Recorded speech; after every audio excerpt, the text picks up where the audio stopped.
Hello everyone.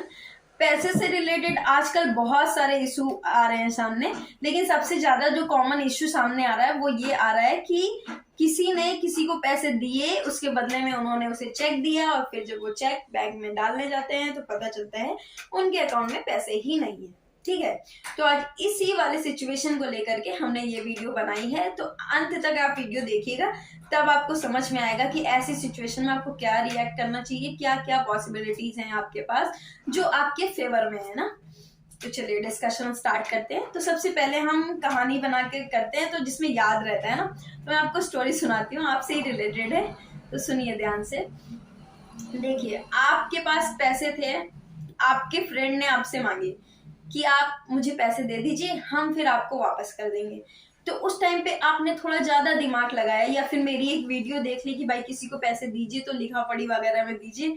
फिर आपने एक दिमाग लगाया कि नहीं, उन्होंने बोला था कि अगर पैसे देना है तो बिल्कुल एकदम ब्लैक एंड व्हाइट करके देना है, जिसमें हमें मांगने में फिर प्रॉब्लम ना हो, क्योंकि देखो किसी का भी माइंड है, कभी भी बदल सकता है ना।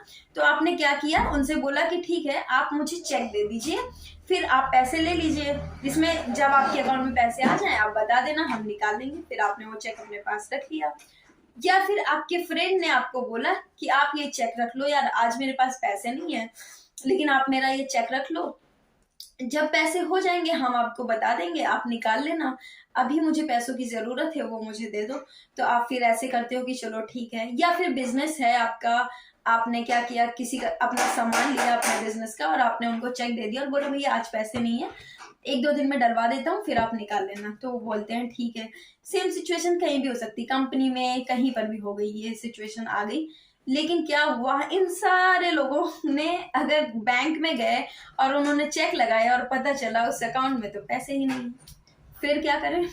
पैसे नहीं मिलेंगे क्या आपके? मिलेंगे पैसे, रुकिए पूरी स्टोरी सुनिए ना। ठीक है, अब मिल रहे हैं आपके पैसे, हैव पेशेंस। फिर क्या हुआ, अब क्या करें आप? पैनिक तो होंगे बहुत ज्यादा, क्योंकि आपका चेक बाउंस हो गया, पैसे नहीं, पैसों की जरूरत है। अब क्या है, सबसे पहले आप उसको कॉल करिए, क्योंकि कभी कभी होता है कि उन्होंने भूल गए हो शायद डालने के लिए, ऐसी सिचुएशन भी हो सकती है। आप उनको कॉल करिए और बताइए कि देखिए हम चेक लगा रहे हैं, लगा दिया हमने, पैसे नहीं है, आप डाल दीजिए जल्दी से, जिसमें मैं दोबारा लगाऊं तो मिल जाए। तो वो बोलते हैं कि क्योंकि जो चेक होती है वो 3 मंथ तक वैलिड होती है ना, तो उसमें जो डेट पड़ जाती है वो 3 मंथ तक आप उस चेक से पैसे निकलवा सकते हैं। तो वो कहते हैं ठीक है अच्छा डाल देते हैं। अगर उन्होंने डाल दिया तब तो आपके दोबारा लगाने पे पैसे निकल आए। लेकिन अगर उन्होंने नहीं डाला, फिर मीन्स उन्होंने आपसे चीटिंग कर ली ना, झूठ बोल दिया कि हाँ ठीक है डाल दिया आप निकाल लेना ये वो, या फिर इतने दिनों में मैं डाल दूंगा ये वो, निकाल लेना। उन आप अपनी डेट को जरूर याद रखिएगा चेक की, कि मीन्स 3 महीने से ज्यादा की आपकी चेक नहीं होनी चाहिए, वरना आप उस चेक से भी हाथ धो बैठेंगे, मतलब जो आपको रेमेडी मिलने वाली है उससे भी आप हाथ धो बैठेंगे ना। तो इसलिए आप इस बात को ध्यान रखिएगा कि वो डेट वगैरह मैच करते रहिएगा। वो बोलते हैं कि भैया ठीक है अभी तो 3 महीने तक वैलिड है चेक, मैं डलवाता हूँ अगले महीने पैसे, तो अगले महीने तक वेट कर लीजिए, अगर वो पैसे डलवा देते हैं तो ठीक है, अगर नहीं डलवाते हैं तो बिना उनकी सुने हुए आप एक वकील के पास जाइए, अच्छे वकील के पास जाइए और उनसे अपनी सारी बात बताइए कि हमने इसलिए चेक लिया था, इसलिए इनको इतने पैसे दिए थे और अब ये चेक बाउंस करके, उस चेक बाउंस में वो आ जाता है इनसफिशिएंट बैलेंस का, वो चिट वगैरह निकाल के दे देते हैं, स्टैंप वगैरह जो भी उनका है वो दे देते हैं। फिर वो सारा कुछ ड्राफ्ट करते हैं, एक लीगल नोटिस बनाते हैं जो लॉयर अपने थ्रू भेजता है। फिर वो जाएगा उनके पास, अगर 15 डेज में वो रिप्लाई करते हैं तो ठीक है, और अगर 15 डेज के अंदर रिप्लाई नहीं करते हैं तो फिर आप एक कंप्लेंट केस फाइल करेंगे, वो लॉयर कर देगा, उसे पता होगा कैसे करना है, वो कर देगा। ठीक है, लेकिन एक बात याद रखिएगा, कभी कभी आप लोग क्या सोचते हैं कि अरे नोटिस ही तो देनी है हम खुद ही दे देंगे, तो ये वाली गलती ना करिए, क्योंकि देखिए कुछ चीजें ऐसी हैं, लॉ तो बुक्स में लिखा है वो सब लोगों ने पढ़ा है, लेकिन कुछ चीजें ऐसी होती है जो सिर्फ लॉयर्स को पता होती है। मीन्स उस नोटिस में ऐसा क्या लिखा जाए कि फ्यूचर में अगर आप केस करें तो वो आपके फेवर में डिसाइड हो, ये सिर्फ लॉयर को पता है, आपको नहीं पता। आपको फैक्ट्स पता हो सकते हैं, लॉ पता हो सकते हैं, लेकिन उन दोनों को कैसे कंबाइंड करना है ये पता नहीं हो सकता है। इसलिए लॉयर के पास चले जाएं, थोड़ी फीस लगेगी वो दे दे, कोई बात नहीं, लेकिन अच्छा होगा आपके लिए फ्यूचर में जब वो केस मीन्स वो जो नोटिस है वो कंप्लेंट केस में कन्वर्ट होगी। तो फिर आप अगर वो पैसे दे देते हैं उस नोटिस का रिप्लाई या फिर पैसे दे देते हैं तो कोई बात नहीं, और अगर इन दोनों में से वो कुछ भी नहीं करते फिर आप 15 डेज के बाद एक मीन्स कंप्लेंट केस फाइल कर सकते हैं 138 नेगोशिएबल इंस्ट्रूमेंट एक्ट के अंदर, ठीक है।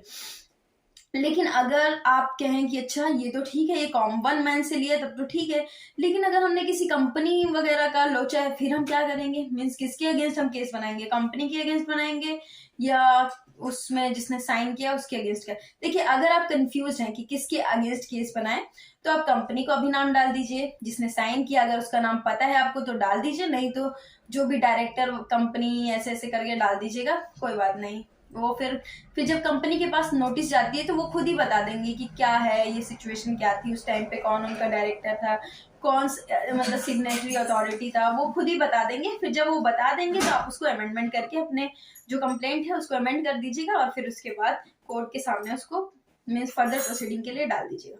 तो ये वाली सिचुएशन हो जाती है।